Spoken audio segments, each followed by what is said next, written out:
এর মধ্য দিয়েও ঢাকার বিভিন্ন সড়কে সেই হেলমেট বাহিনী সরকার দলীয় কোষাতাদের ছাত্র এবং যুব সংগঠনের সন্ত্রাসীরা আবার মহড়া দেওয়ার জন্য রাজপথে আমি তাদেরকে জিজ্ঞাসা করতে চাই, আর কত রক্ত পান করলে তোমাদের রক্ত পিপাসা মিটবে? তোমরা ভারতের কুখ্যাত নরঘাতক গুজরাটের কসাই নরেন্দ্র মোদীকে এনে বাংলাদেশের স্বাধীনতার সুবর্ণ জয়ন্তীকে কলঙ্কিত করেছ। আমার সন্তানদের রক্ত নিয়েছ। ব্রাহ্মণবাড়িয়ায় আমার ভাইয়ের বুকে তোমরা গুলি চালিয়েছ।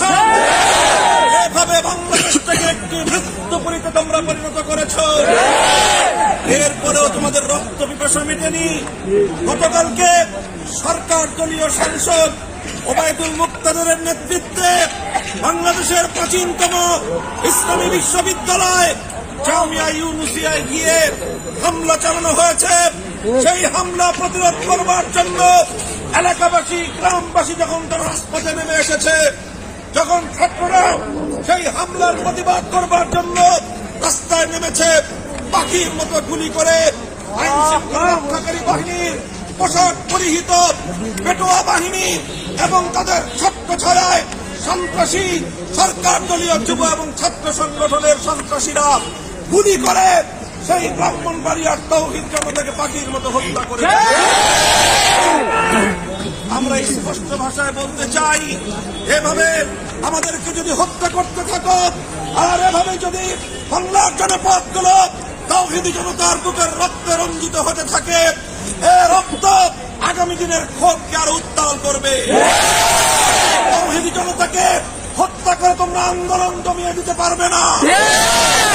আমরা স্পষ্ট ভাষায় বলতে চাই, যদি এভাবে বাংলাদেশের রাজনীতিতে বাংলাদেশের রাজপথে যে অশুভ ধারা শুরু করা হয়েছে, যে একটি অশুভ সংস্কৃতি শুরু করা হয়েছে, যে কোনো কর্মসূচির দিন সরকার দলীয় সন্ত্রাসীরা মহড়ার নামে বাংলাদেশে প্রকাশ্য দিবালোকে তারা অস্ত্রের ঝনঝনানি শোনায়, বাংলাদেশের জনগণের বিরুদ্ধে অবস্থান নিয়েছে, ওরা দেশের এবং জনগণের বিরুদ্ধে যুদ্ধ ঘোষণা করেছে। যদি তারা এ থেকে এই বিপজ্জনক পথ থেকে ফিরে না আসে, তাহলে দল মত নির্বিশেষে গোটা বাংলাদেশের মানুষ ঐক্যবদ্ধ হয়ে ডান বাম সমস্ত ভেদাভেদ ভুলে গিয়ে হেলমেট বাহিনীকে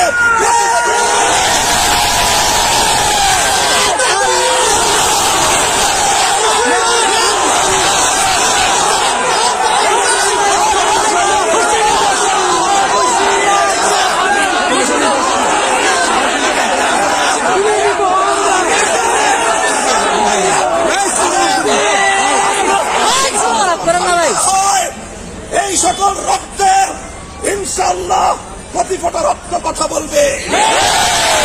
যারা দায়ী, প্রশাসন হোক, সরকার দলীয় ওবায়দুল মুক্তাদির সহ যারা আমার ভাইদেরকে খুন করার জন্য প্রকাশ্যভাবে ভূমিকা পালন করেছে, তাদের বিরুদ্ধে তদন্তপূর্বক বিচার বিভাগীয় তদন্ত কমিটি গঠন করে দায়ী ব্যক্তিদেরকে খুঁজে বের করে তাদের বিরুদ্ধে আইনানুগ ব্যবস্থা গ্রহণ করতে হবে। যদি সেটা করতে ব্যর্থ হয়, এদেশের তৌহিদি জনতা নিজেরাই বিচারের দায়িত্ব নিতে হবে। ইনশাআল্লাহ আগামী দিনের আন্দোলন সংগ্রাম শান্তিপূর্ণভাবে অব্যাহত থাকবে। আমরা ধৈর্য শেষ পর্যন্ত ধরতে চাই।